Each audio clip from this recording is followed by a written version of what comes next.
France Maghreb 2. Bonjour à tous, bienvenue sur France Maghreb 2, ravi de vous retrouver. C'est parti pour votre rendez-vous quotidien, ça s'appelle le Grand Forum, mais c'est tous les jours de 16h à 18h, avec aujourd'hui une rencontre inédite dans nos studios, et pourtant ils font partie de la même équipe depuis quelques années, enfin quelques mois, on va dire, ouais. Nadir Kaya qui est là évidemment, comme tous les mercredis d'ailleurs. Salut Nadir. Salut Christophe, salut à tous. Comment ça va Nadir? Ça va, beau temps, ça va. Ah oui, c'est bien ça. Sofiane Nakdari, comment ça va? Ça va Christophe, bonjour à toutes, bonjour à tous, bonjour à Nadir, ravi de faire sa connaissance. Et Sofiane Nakdari ne pouvait pas mieux tomber, j'ai envie de dire, parce que l'actualité nous a rattrapé bel et bien, messieurs, dames. Depuis hier soir, l'accord nucléaire iranien est déchiré. Alors pas par tout le monde, par Donald Trump. Et depuis hier soir, on assiste à un ballet de concert de réactions en tout genre de la part de différents pays. Alors il y en a qui applaudissent des quatre pieds ou des deux mains et des deux pieds, à l'image d'Israël et de l'Arabie Saoudite et des Émirats Arabes Unis qui soutiennent. Et puis d'autres qui sont un peu plus, j'en ai dire, mitigés, à l'image de la France, de l'Angleterre et de l'Allemagne. Voilà. En gros, on va parler donc de cet accord donc qui a été déchiré par Donald Trump hier, de la réaction iranienne, de la réaction du Hezbollah, de la réaction de la Russie. D'ailleurs, Netanyahou est en Russie aujourd'hui pour rencontrer Poutine. Les conséquences de cette décision, y en a-t-il? Oui. Quelles sont-ils? Et la question du jour justement, on vous la pose par rapport à ce qui s'est passé à cet accord en cas de guerre probable. Nettement envisageable, Sofiane, on en reparlera tout à l'heure en détail, entre Israël et l'Iran, guerre dont on entend parler depuis de nombreuses années. Qui allez-vous soutenir? Est-ce que vous allez soutenir l'Iran, Israël, ou est-ce que vous allez rester neutre? Vous avez cette possibilité et les résultats m'interpellent. Nous y reviendrons évidemment dans un instant. Vous pouvez continuer de voter sur Facebook France Maghreb 2 ainsi que sur Twitter LGF officiel, et évidemment nous appeler en direct dans cette émission à n'importe quel moment pour nous donner un petit peu votre sentiment quant à votre position en cas de guerre éventuelle. On expliquera ce pourquoi nous pensons que cette guerre aura peut-être bel et bien lieu, en espérant nous tromper bien entendu. Eh bien vous pourrez nous appeler au 01 40 33 9000. C'est parti pour votre grand forum avec Monsieur Sofiane Nakdari et Nadir Kaya, et tout à l'heure aux alentours de 17h, Tarek Mami viendra nous donner aussi son point de vue fort intéressant. Soyez les bienvenus, c'est parti pour votre LGF. LGF, le grand forum, soyez les bienvenus. Oui, c'est parti jusque 18h avec Nadir Kaya, Sofiane Nakdari qui est avec nous aujourd'hui. Eh oui, Sofiane Nakdari vient pas souvent, mais quand il vient, en tout cas, il y a de l'actu à... Arrête, mais j'appelle souvent Christophe. Oui, c'est vrai. Tu participes. Non, pas anonymement, il se cache pas, c'est pas le genre de la maison. Sofiane, on se cache pas ici. Nadir Kaya, Sofiane Nakdari, Tarek Mami qui viendra nous rendre une petite visite tout à l'heure pour nous apporter son éclairage. Alors, évidemment, depuis hier soir, j'avoue quand même qu'on s'y était un peu préparé, Sofiane. C'était pas une énorme surprise que Donald Trump déchire, j'allais dire, cet accord et qu'il durcisse les sanctions concernant l'Iran. Un accord qui a été signé en 2015 sous l'administration de Barack Obama, qui avait été d'ailleurs pour la France conclu par Fabius, et c'est ce qu'il a rappelé d'ailleurs ce matin chez nos confrères d'RTL. Alors que comportait, alors je sais pas s'il faut le mettre au passé maintenant, mais que comportait cet accord, cher Sofiane? Tout d'abord, l'accord nucléaire, Trump avait déclaré lors de la campagne électorale qu'il sortirait de cet accord, qu'il n'était pas d'accord avec cet accord, parce que c'est un accord d'arrêt de nucléarisation militaire, d'un programme militaire iranien. Ouais. Et au bout de 10 ans de tractations secrètes, c'était dans la région de Oman, où les administrations américaines, à travers John Kerry et ses collègues, ont discuté secrètement avec les Iraniens. Sauf que les deux dernières années, 2013, ils ont déclaré ça comme quoi que c'était des tractations qui consistaient à contenir l'Iran et de ne pas enrichir militairement le nucléaire iranien. Ouais. Alors du coup, pour que ça consistait en quoi cet accord?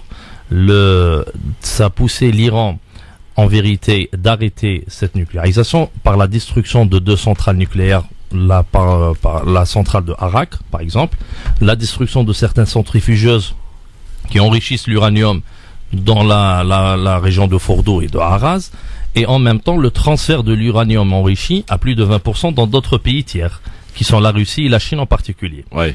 Et en contrepartie, les pays occidentaux, à savoir les États-Unis, les pays européens, la Russie, la Chine, lever le gel d'argent qui a été gelé, l'argent iranien, plus de 150 milliards, ouvrir l'économie iranienne à des investissements étrangers et en même temps pouvoir donner la capacité à l'Iran de vendre son pétrole et revenir au seuil d'avant les sanctions américaines, c'est-à-dire à peu près à 3,5 millions de barils par jour.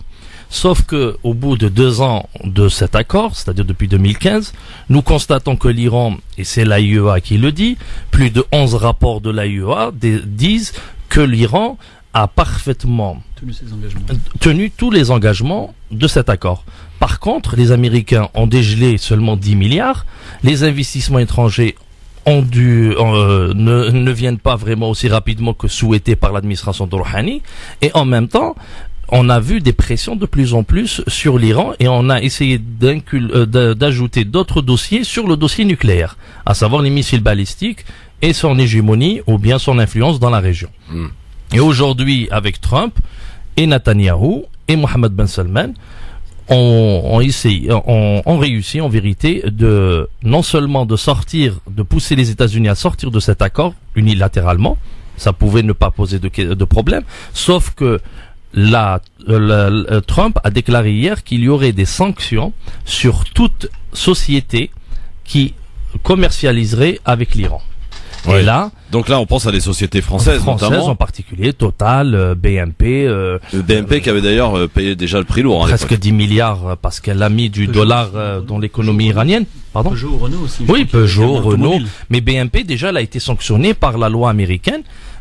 Parce qu'elle a mis du dollar dans l'économie iranienne. Et aujourd'hui, c'est pour cette raison que les Allemands, en particulier les Français, n'ont pas été d'accord avec cette sortie. Et aujourd'hui, il a donné 3 mois à 6 mois à ces sociétés de sortir de l'Iran. Est-ce que les Européens pourront défendre leurs intérêts économiques en restant dans cet accord et en tenant tête aux Américains? Ça, c'est une question qui se pose et que tout le monde souhaite aujourd'hui que Macron défende l'économie française.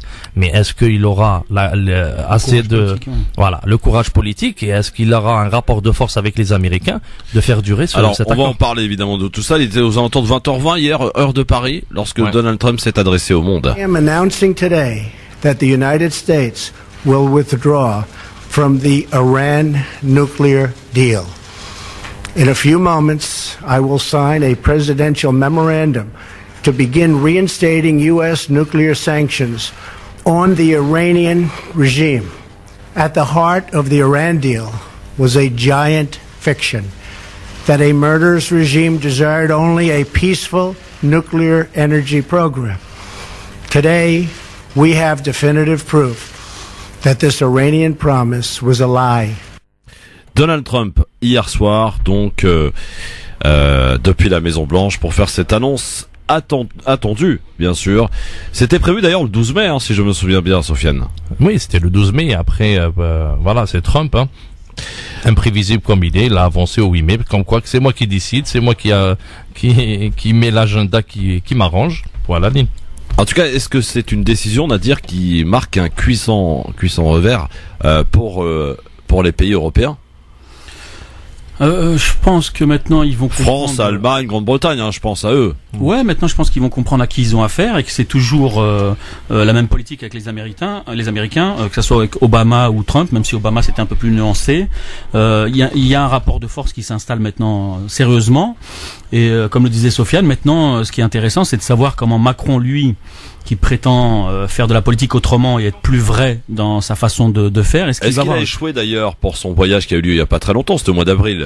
En termes de communication, on n'a pas vu grand-chose, mis à part une soumission totale à Trump, à sa façon dont Trump l'a tiré, l'a amené. Il y a eu beaucoup de jeux de main, de tu me touches, je te touche, mais quelque part c'est moi le plus fort. Câlin, ouais, mais ça démontre, tu sais, les images, elles ont aussi un symbole et il y a eu des postures qui démontrent, qu'on peut expliquer, qui démontrent que Trump était quand même bien au-dessus de Macron et que maintenant c'est à Macron de s'imposer et de voir si il va être capable de remettre la France à un vrai niveau au niveau international et notamment de s'imposer face à cette volonté absolue d'Israël et des États-Unis d'en venir à éventuellement des sanctions ou à une guerre éventuelle. Alors on va en parler justement de cette guerre éventuelle et on pose pose la question aujourd'hui, je vais vous demander d'y répondre d'ailleurs à votre manière, Sofiane et Nadir, dans un instant.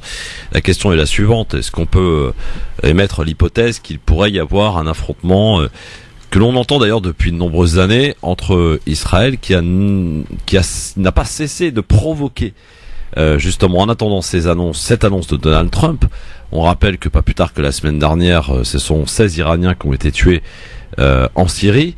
Pas plus tard qu'hier soir, juste après l'annonce, quelques minutes après, Sofiane, il y a eu deux missiles qui ont été interceptés, d'envoyer à la sud de Damas. Alors, vos appels, évidemment, 01 40 33 9000 pour vous demander tout simplement, et cette question est loin d'être provocatrice, mais juste un peu pour prendre la tendance des choses, de cette éventualité, de ces conséquences dont on va parler au cours de cette émission. Est-ce qu'en cas de guerre, vous allez soutenir qui? L'Iran, Israël, ou alors rester neutre? Eh bien, vous répondez à cette question sur Twitter. Sofiane, je t'invite à nous lire d'ailleurs les résultats sur Twitter. Sur Facebook, 4% Israël, 96% pour l'Iran. Et sur Twitter, effectivement, LGF officiel, il y a la troisième possibilité, donc de rester neutre. Qu'est-ce que ça nous donne sur Twitter, Sofiane? On a Israël 14%, l'Iran 52% et neutre 34%. 34% de neutre. Comment ça s'explique ça? Ah là, ça diffère. On peut expliquer ça de différentes manières, mais on voit que côté iranien c'est la moitié, et l'autre côté, voilà, il y a certains qui assument et qui choisissent Israël, et d'autres ils essayent d'être neutres, comme quoi que ces deux ennemis qui s'entretuent, on n'a pas de problème. Sauf que celui qui est dans le camp israélien aujourd'hui, c'est l'Arabie Saoudite, c'est les Émirats Arabes Unis. Voilà. Absolument, il faut le rappeler, c'est très important. C'est pas un camp que Israël contre l'Iran, non, c'est un camp des pays qui ont décidé de normaliser leurs relations avec Israël, de jeter à la mer la cause palestinienne, et la Palestine est en tête Jérusalem, pour contrer l'Iran aujourd'hui. Et il y a eu effectivement ce matin l'Arabie Saoudite qui a été bombardée d'ailleurs, je crois. Il y a eu 4 missiles, mais ils ont été interceptés par la dôme de fer américain, mais envoyés par les Houthis. Mais ça, c'est un autre problème. Oui, alors on accueille Jamel qui est au standard au 01 40 33 9000. Bonsoir Jamel. Jamel, il est où Jamel? Ah, il est là. Jamel? Bon, il est parti apparemment, notre ami Jamel. 01 40 33 9000 en tout cas pour nous donner votre ressenti, votre vision un petit peu des choses. Alors, ce qui est intéressant de constater, alors que Tarek Mami fait son entrée dans les studios, on le salue, c'est que les médias français, alors là, sont complètement à côté de la plaque, encore une fois, chère Sofiane, cher Nadir, cher Tarek, concernant le traitement de cette actualité, de cette information complètement occultée, importante. Ah, absolument, ils sont complètement à côté de la plaque, j'allais dire presque comme d'habitude, mais aujourd'hui c'est une actualité très importante, c'est une information très importante que l'on évoque aujourd'hui. C'est pour ça qu'on en fait une édition spéciale, parce qu'il va y avoir forcément. Mais l'équilibre du monde aujourd'hui dépend de cette affaire, est en jeu, bien sûr. Quand on voit, mais juste, je tenais à préciser que cet accord est venu suite à de longues années de lutte contre l'Iran. Depuis 79. 13. Depuis l'arrivée, 13 ans. Voilà, pour les tractations au niveau, pour arriver. Mais avant, on a essayé de contenir l'Iran, on a essayé de on a encouragé la guerre Iran-Irak, on a vraiment mis des sanctions économiques très lourdes à l'économie iranienne pour ne pas se développer. On a essayé à tout prix de nourrir un conflit qui date de plusieurs siècles sunnite-chiite. Et aujourd'hui, quand disait John Kerry, on est arrivé à signer cet accord, il a précisé qu'on n'avait pas le choix, c'est soit l'accord, soit la guerre frontale contre l'Iran. Petite question, sous forme de boutade quelque part. Est-ce que si, à l'inverse, ça avait été Hillary Clinton, présidente des États-Unis, est-ce que cet accord aurait été également déchiré? Déchiré, mais c'était une personne qui était entourée que de faucons qui voulaient absolument la guerre et en découdre avec l'Iran. Donc quel que soit le casting, de toute façon à la Maison Blanche, cet accord était menacé. Et on voit aujourd'hui Donald Trump, l'équipe avec laquelle il a commencé, elle n'est plus la même. Il a changé complètement d'équipe. On a maintenant John Bolton, un anti-iranien primaire, et on a Mark Pompeo, qui est l'ancien patron de la CIA, qui est devenu ministre des Affaires étrangères et qui est un anti-iranien. Alors qu'au début, c'était le général Flynn, on connaît à peu près l'équipe de Trump au préalable, et voilà, qu'on puisse être d'accord ou pas d'accord, les Steve Bannon, etc. Mais aujourd'hui, il est entouré que de gens anti-iraniens qui veulent en découdre avec l'Iran et qui sont sur une ligne néoconservatrice hégémonie complètement des États-Unis. Et on est vraiment Trump des primaires et Trump aujourd'hui, ce n'est pas le même la même personne. Hein. Mais sur l'Iran, il est cohérent. Tarek Mami, bonsoir. Actualité ô combien importante que nous évoquons aujourd'hui. Est-ce que cette décision de Donald Trump hier soir aura forcément, de toute façon, des conséquences? Bonjour. Donc moi je suis arrivé parce que je devais pas intervenir. Je n'interviens que le vendredi quand je suis en France et à Paris. Donc j'interviens parce que le sujet est brûlant et comme on dit à chaque fois, malheureusement pour nous tous, cette décision risque de jouer l'avenir du monde. Donc il y a eu celle de Jérusalem, Al-Quds l'année dernière et celle d'aujourd'hui. Pour répondre à la première question, moi je pense pas que, comment on appelle ça, que Hillary Clinton élue aurait déchiré le contrat, l'accord, pour la simple raison que cet accord a été signé par Barack Obama. Par Barack, elle était dans l'équipe de Barack. Elle aurait monté des enchères sur d'autres points. Elle aurait fait plus contre l'Iran par l'armée américaine, probablement en Syrie, mais elle n'aurait pas coupé. Donc aujourd'hui, on change de logiciel. Le logiciel de Monsieur Trump étant à la fois très prévisible et très imprévisible. Oui. Bon, on n'avait pas affaire à quelqu'un. Il y avait dans les années 60, après la crise de Cuba, jusqu'à pratiquement 2000 avec la crise de Pershing, non 81 c'était le Pershing, c'était jusqu'à 2000. Il y avait côté américain des structures universitaires spécialisées qu'on appelait les soviétologues et regardaient par exemple l'image et le classement et la présence pour la fête de la révolution d'octobre 2017 qui apparaissait sur la scène et construisait en conséquence des stratégies. Aujourd'hui, d'abord il n'y a plus ça du côté américain et de l'autre côté, bon, il n'y a plus la commémoration. La question qui importe aujourd'hui, Christophe, en fait moi je poserai une question à la question même si la réponse est dans ma question.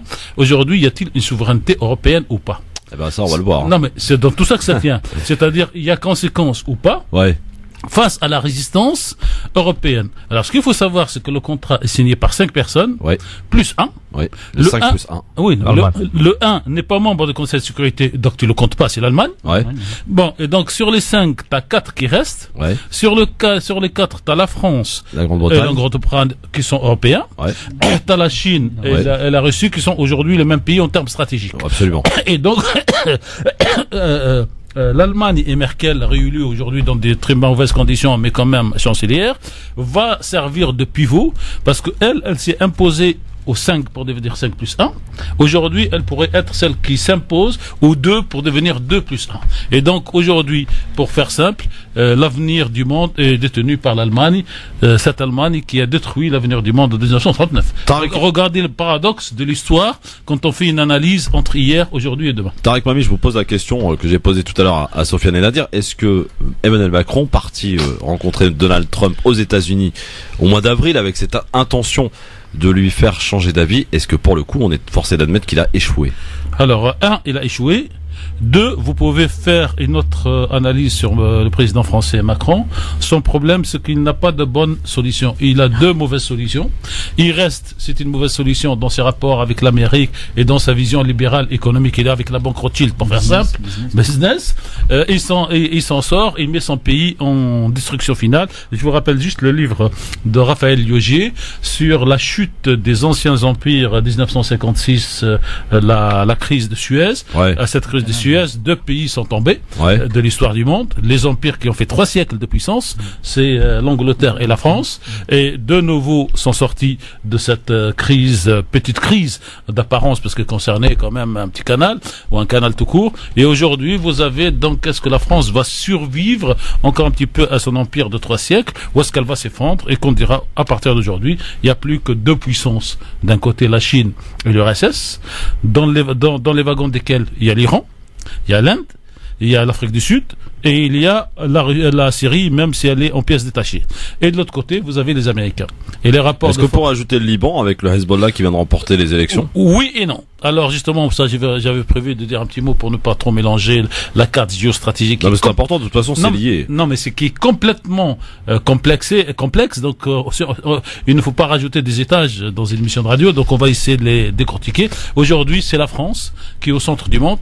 Si la France reste dans l'accord avec l'Angleterre soutenu par Merkel, Et c'est la raison pour laquelle qui a poussé Rouhani à ne pas sortir. Voilà. Parce que Rouhani laisse la Il a balle compris. et il joue l'antagonisme entre Européens et Américains. Parce que ça aurait aidé Macron. Je pense comme lui, il pense comme moi. Rouhani, voilà, la logique. Et il a laissé le camp. Je me prononce pas. Il a laissé le camp européen prendre ses responsabilités face à la population européenne et face aux Les sociétés. sanctions de Donald Trump vis-à-vis des entreprises qui vont continuer. Là, peuvent être importantes en matière d'économie. Vous avez vu que le pétrole, vous n'êtes pas sans savoir qu'il a doublé depuis hier soir. Hein. Les conséquences sont là Celui déjà. qui a misé en bourse sur Alors, il y aura pas de sanctions. montée du pétrole. Il y aura pas de sanctions. S'il y a sanctions, c'est dans 90 jours. Parce que il y a 3 à 6 mois pour sortir. Il leur a donné 3 à 6 mois. Non, mais c'est pas 3 à sortir. Ça veut dire que la procédure législative du Congrès fait qu'on prépare le texte, on le présente, première lecture, donc il y a 90 jours. Dans 90 jours, ça nous amène quoi? Disons, juin, juillet, août. Donc, je vais dire, je vais faire une boutade, comme vous aimez ou que j'aime faire. Je vais dire, c'est autour de 14 juillet, français, qu'on saura où est-ce que nous en serons. Parce que Macron va essayer, le président Macron, monsieur Macron, va essayer de tenir, dans la conviction. Et après, je vous conseille, chères auditrices, chers auditeurs, de lire de temps en temps, pendant 3 minutes, les dépêches qui sont en langue française de l'agence Chine Nouvelle. Et vous lirez vous-même entre les lignes quel est le trajet qui est en train de se faire. Vous lirez aussi la dépêche en langue française de l'Inde. Et là, vous voyez que c'est beaucoup plus compliqué. Mais l'Inde est donc le troisième verrou de l'autre côté qui va agir sur l'avenir du monde. Nadir, il y a quand même une question qui se pose, qui a été d'ailleurs soulevée par Laurent Fabius ce matin. Il sort pas beaucoup de son silence. Enfin, il est sorti de son silence, j'allais dire, en tant que président du Conseil constitutionnel ce matin chez nos confrères d'RTL, pour dire qu'il était à la manœuvre côté France pour cet accord. Et il met sur la table le fait de la crédibilité d'un accord signé qui peut être cassé 2 ans après, quoi. Donc finalement. Vous permettez, Nadir, on devrait prendre 5 avocats constitutionnalistes et faire destituer M. Fabius aujourd'hui. Être président est une obligation juridique de la fermer. Et comme disait Chevènement, un ministre, ça ferme sa gueule ou ça démissionne. Et donc ça, on va voir quelle est la réaction. Il y aura peut-être un article dans Mediapart de 2 ou 3 personnes, mais on n'a pas le droit de parler de quoi que ce soit quand on est président du Conseil constitutionnel. Excusez-moi, Nadir. Non, pas de souci. Donc, répète-moi ce que tu posais sur comme le fait question, en fin de compte. la crédibilité d'un accord signé Non, mais la crédibilité qui est remis après, en cause pour le coup là, parce elle que est remise en question à partir de la personne qui prend notamment cette décision de rompre avec la promesse de son prédécesseur, mais qui était également la parole des États-Unis. Donc après, Donald Trump, il est dans sa logique un peu. Ouais, mais les Nord-Coréens ils peuvent aller voir Trump en lui disant écoute, visiblement tu respectes pas tes accords, t'es capable de changer la vie, donc il y aura pas d'accord, quoi.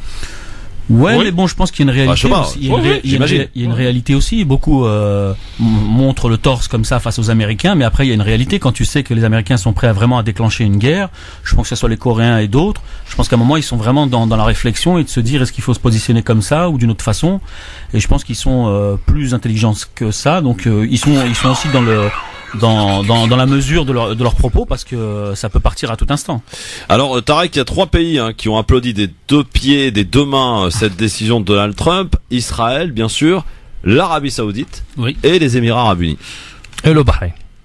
Alors vous voulez dire que l'Amérique a applaudi 4 fois? Ouais, 5 fois même. Non, hein, mais parce voilà. que, ouais. Donc, vous savez, quand on a fait une émission il y a longtemps ici, d'abord sur. Moi, il a envie de parler aujourd'hui. Mais faites-le taire, s'il vous plaît. Oui, non, mais Ouais, voilà. On va lui envoyer Trump, il va comprendre. Voilà. Mon téléphone a envie de parler. Qu'est-ce que je vais dire? Donc, je vais dire, c'est un pays et ces 3 satellites ou ces 4 satellites. Je vous rappelle qu'on s'est amusé, même si c'est malheureux, lors de la guerre d'Irak, celle de 2003.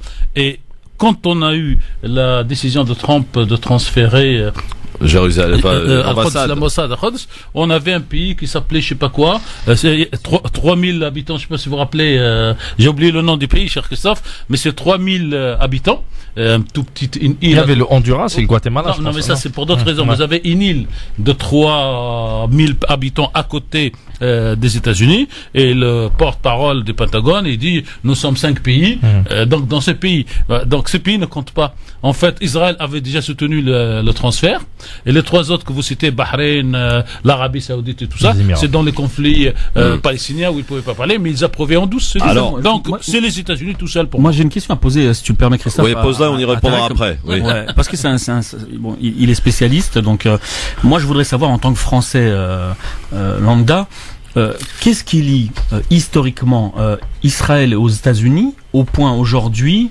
d'être alliés comme ça, mais dans cette logique de vouloir à chaque fois de s'en prendre à des pays qui sont soi-disant une menace pour Israël. On y Alors, répondra après la pub. Après la comme dit pub, monsieur absolument, et on va Mais parler c'est aussi facile.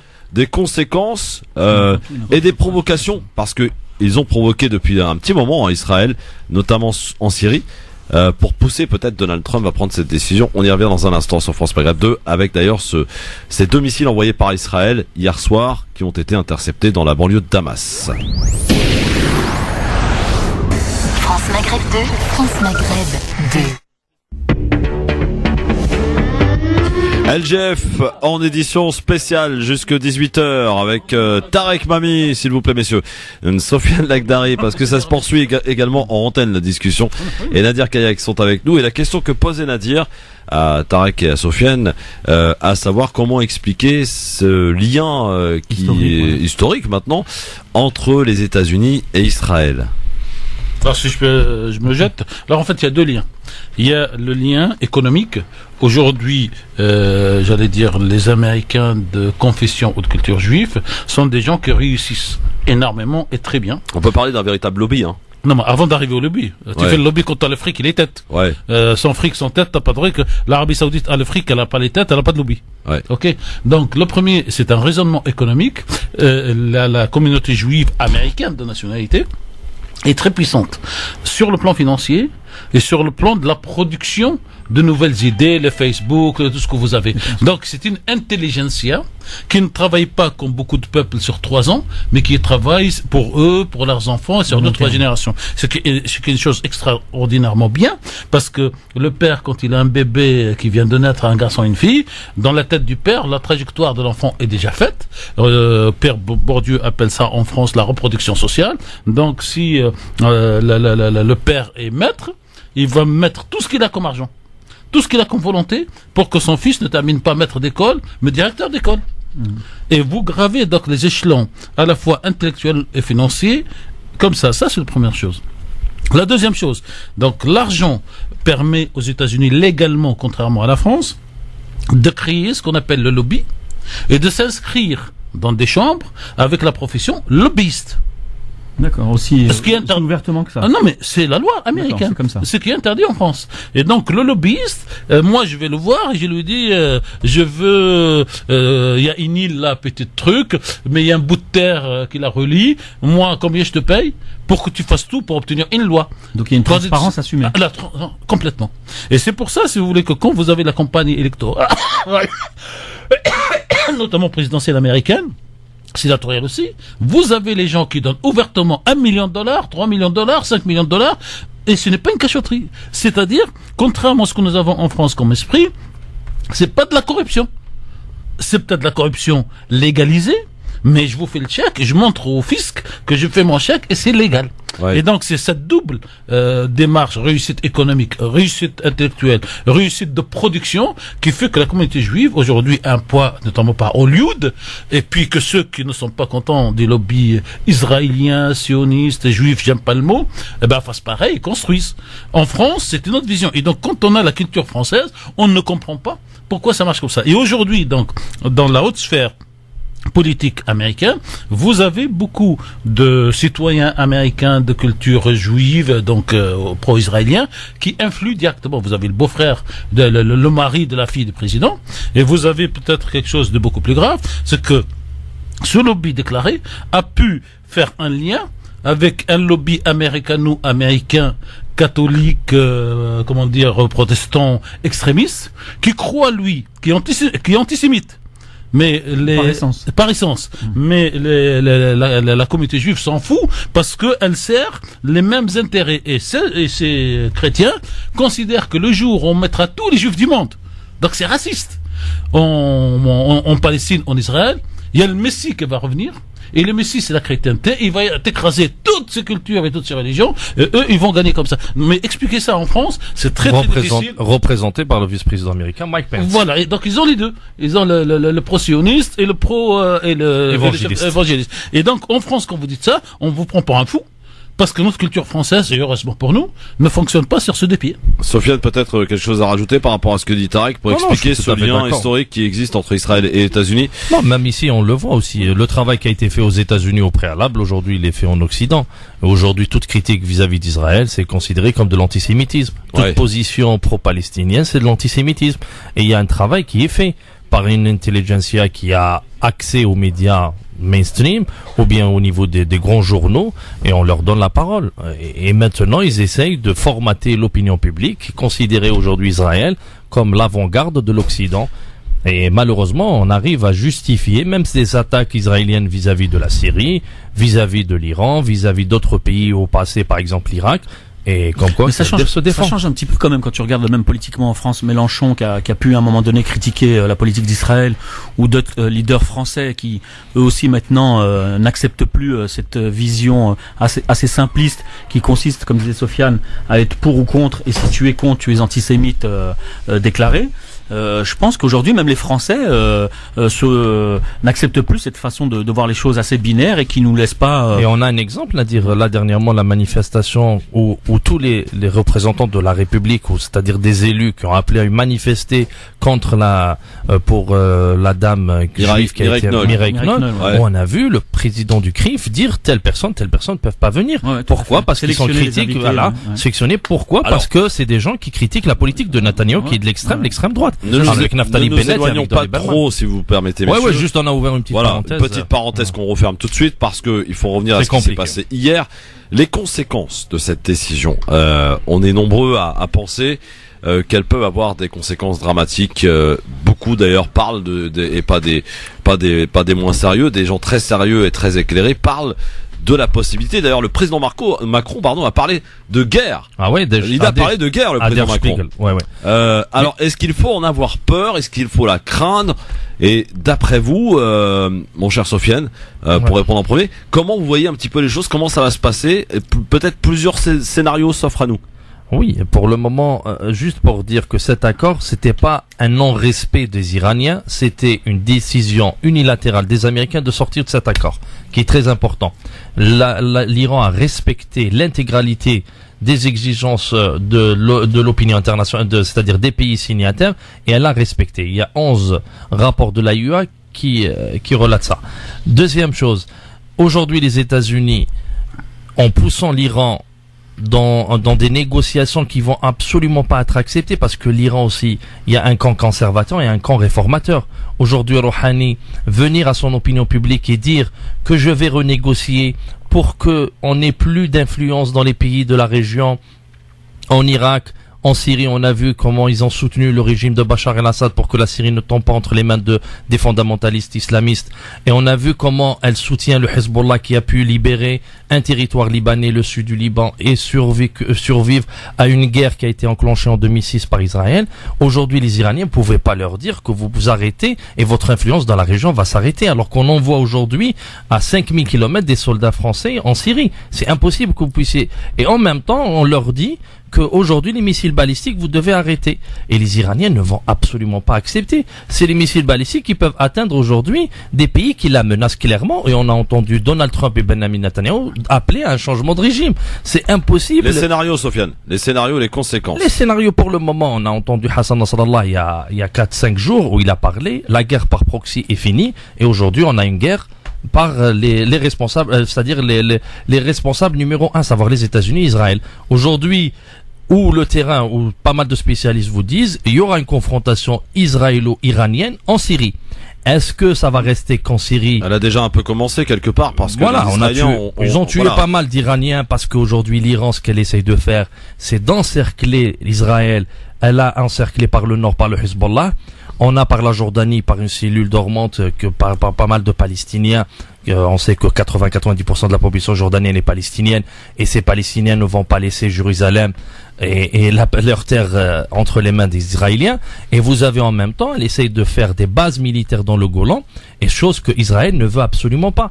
Et les Russes, au départ, ils ont bien remis à la place de Benjamin Netanyahu lorsqu'ils lui ont dit aujourd'hui la guerre en Syrie a été remportée par le camp irano-syrien et vous n'avez pas à vous mêler à l'intérieur de la Syrie. La Syrie fait ce qu'elle veut, c'est un pays indépendant. Chez Poutine d'ailleurs aujourd'hui. Et aujourd'hui, on voit que la position russe elle commence à fléchir un peu. Ouais. Et aujourd'hui, Israël elle essaie de tout faire pour pousser les Iraniens à plus de 50 km de la frontière du Golan.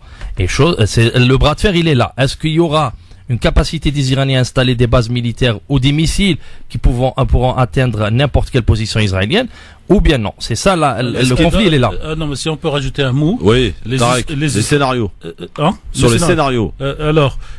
Les Israéliens veulent une seule chose.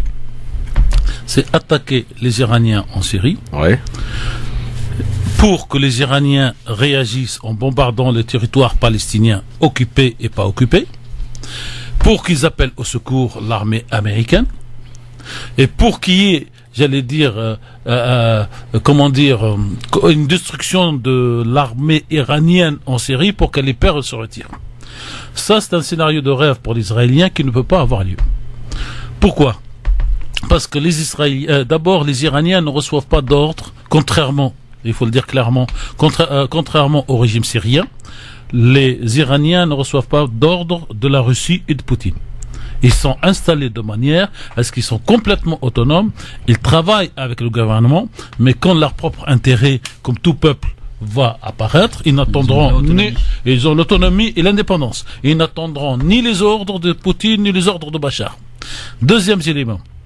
Ils n'ont pas besoin physiquement d'être à 50 km ou même à 100 km. Ils peuvent être à 250 km. Ce qu'ils vont produire et ce qu'ils commencent à travailler, c'est des milices syro-syriennes sur place dans le Golan, comme Hezbollah au début. Des milices comme Hezbollah au début en 2003, et personne ne peut interdire à des Syriens sur leur territoire de se battre pour leur territoire. Et donc le scénario dépend de la France jusqu'au 14 juillet pour donner une date symbolique. Non, mais je vais vous dire pourquoi. Oui, symbolique, oui. Non, mais je vais vous dire pourquoi elle est symbolique, Christophe. Elle est symbolique sérieuse. Parce que le 14 juillet, la Coupe du Monde en Russie sera terminée. Et donc vous avez... Attends, petite question. Est-ce que cette Coupe du Monde en Russie est menacée? Non. C'est pour ça. Là, maintenant, tout de suite. Non, voilà, jusqu'à la fin. Et vous connaîtrez, je vous l'ai dit, moi, il y a 2 mois, que, Poutine acceptera et avalera tout parce qu'il ne veut pas rester dans l'histoire comme Hitler en 1936 avec donc le sportif noir qui lève son gant dans son stade.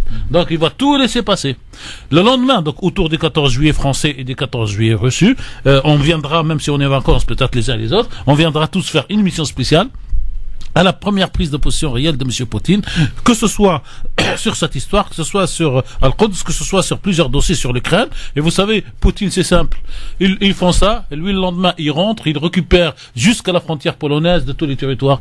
L'Amérique, qui va lui faire la guerre pour aller dire l'Ukraine, c'est pas toi, machin, truc. Donc, aujourd'hui. Guerre ou pas guerre, Tarek? Aujourd'hui, non. Pas de guerre. Mais il faut savoir qu'entre les Iraniens et les Russes, il y a une divergence sur cette question-là. Voilà. C'est pour ça qu'ils sont indépendants. La Russie, elle considère Israël comme un État qui est internationalement reconnu, et que l'Iran, elle considère comme une entité scélérate qui occupe des territoires. C'est là la divergence. Oui. Aujourd'hui, les Russes, on a vu qu'il y a des soldats iraniens qui ont été assassinés. Les radars russes n'ont pas informé leurs homologues iraniens de ces missiles-là, et ils ont laissé faire Israël. Voilà, il y a la divergence. Non, pour que nos auditeurs comprennent que la Russie, elle est venue en Syrie pour combattre le djihadisme qui menace et maintenir ses propres non, les intérêts, bien sûr. Elle défend déjà son intégrité territoriale parce que c'est une menace. Cette armée on a bien vu au bout de 7 ans que c'était une armée qui était sous les règnes de l'OTAN, où on a vu elle pouvait les envoyer dans des terrains ou dans des terrains de pays qui vraiment ne suivaient pas l'hégémonie américaine. Aujourd'hui, Poutine, quand il a intervenu en Syrie, c'est de se battre contre le fondamentalisme et essayer de pacifier le Moyen-Orient. Et garder ses propres mais bien sûr, les intérêts dans la mer Méditerranée. Mais bien sûr, ça c'est donné aujourd'hui. Elles sont données. Messieurs, j'ai une question toute simple. C'est un fait que personne ne peut le nier aujourd'hui. Mais le but géostratégique, Christophe, c'est de pacifier. Et il faut pas oublier qu'en 2008, les Russes ont bombardé 2 bases militaires en Géorgie qui étaient prêtées à l'armée israélienne, qui pouvaient menacer l'Iran. Et à l'époque, la Russie avait bombardé ces 2 bases militaires. Juste pour dire que la Russie, elle n'est pas pour une guerre entre l'Iran et Israël. Elle fait tout pour pacifier. Et elle essaie de se neutraliser dans ce conflit en n'informant pas les Iraniens d'un côté et en donnant les S-300 en même temps aux Syriens. Pour voir un peu, c'est un jeu qui est très complexe. Mais quelque part, on peut le comprendre parce que si elle se prononce pour l'un ou pour l'autre, c'est voilà. Et en plus, 1 million. T'as les Israéliens, il y a 1 million d'origine de l'Union soviétique. Moi, j'ai une question à vous poser, messieurs. Sur le fait quand même que les provocations sont bel et bien d'Israël, Tarek Mami, Nadir Sofiane, concernant les Iraniens, les intérêts iraniens, ils ont bombardé à plusieurs reprises. Ils ont tué des Iraniens, des soldats, pas plus tard que la semaine dernière, 16, mais jusqu'à temps l'Iran, peut-être à un moment, se réserve le droit de réagir. Et c'est peut-être là et à ce moment-là précis que ça peut déboucher sur ce qu'on peut craindre, une guerre. Christophe, l'Iran ne réagira pas, elle fera réagir par. Les choses sont claires. Les Iraniens. Par qui? Par Hezbollah. De l'autre côté, par les milices, par l'armée syrienne qui a abattu pour la première fois depuis 43 ans le fameux avion et qui a abattu israélien qui a abattu hier les missiles. Donc, vous savez, un homme intelligent n'est pas obligé de se battre à coups de poing. Il peut envoyer qui se bat à sa place. Et vous avez la fameuse phrase. C'est pas de la lâcheté, ça. Non, c'est pas de la lâcheté. Non, c'est de la sous-traitance. Et vous avez un grand général anglais qui au 19e siècle dit que la guerre s'est faite entre des hommes qui se connaissent à travers des hommes qui se connaissent pas. Alors vous penchez plus vers une guerre entre Hezbollah et Israël? Non, Hezbollah. Moi, je vois pas Israël officiellement déclarer la guerre à l'Iran. Hezbollah, c'est impensable parce qu'ils savent très bien qu'il va y avoir des conséquences. Mais l'Iran, aujourd'hui, Israël ne veut pas. Israël, ce qu'elle veut aujourd'hui de l'Iran. Elle veut que l'armée américaine vienne faire la guerre à sa place contre l'Iran. Mais elle pourra pas parce que pour le moment, l'armée américaine, même le général Dempsey, il a dit on est dans l'incapacité jusqu'en 2023, on peut pas faire de guerre à la place. Et aujourd'hui, l'opinion publique américaine, je pense pas qu'ils vont envoyer des GIs pour mourir pour Israël. Sauf si on fait une attaque de porte-avions américains ou comme on a fait par le passé. Les attaques, c'est pas la guerre. On justifie l'intervention américaine. Non, mais la guerre, c'est quoi la guerre? La guerre, c'est aller chez quelqu'un d'autre aujourd'hui pour gagner et occuper son territoire. Cette théorie n'existe pas côté israélien et ne peut pas exister. Donc, il reste, est-ce que les Iraniens iront directement ou pas? Pour moi, non, pas aujourd'hui. Vous avez notre exemple chez les Iraniens. Il vous dit que quand vous êtes un homme intelligent, vous jouez aux échecs, et quand il y a un grand vent qui arrive, vous vous baissez pour que le vent passe, contrairement, comme dit Amo Bouakaz, à nos amis Kabyles, et c'est Amo Bouakaz qui dit, quand il y a un vent qui vient, il dit, moi je suis un homme, je résiste. Et il se casse en deux. Donc, il faut prendre les mentalités des uns et des autres, et je rappelle à beaucoup d'auditeurs, qu'on aime ou on n'aime pas les Iraniens, mais les Iraniens, c'est l'une des plus vieilles civilisations humaines, et qui a inventé tant et tant de choses, et qu'elle a tout connu, et que si elle est chiite aujourd'hui, ce n'est pas j'allais dire, par choix religieux ou de conviction, c'est par choix politique. L'Iran est aujourd'hui chiite parce que depuis le XIIe siècle, les Iraniens devenus musulmans ont accepté la religion musulmane et n'acceptent pas la domination des Bédouins arabes sur cette civilisation. Une question toute simple, est-ce que cet accord est enterré ou pas? Souveraineté européenne, Christophe. Non, il y a Macron qui vient d'envoyer d'appeler Rouhani comme quoi qu'on va essayer de tout faire pour faire faire vivre encore cet accord nucléaire.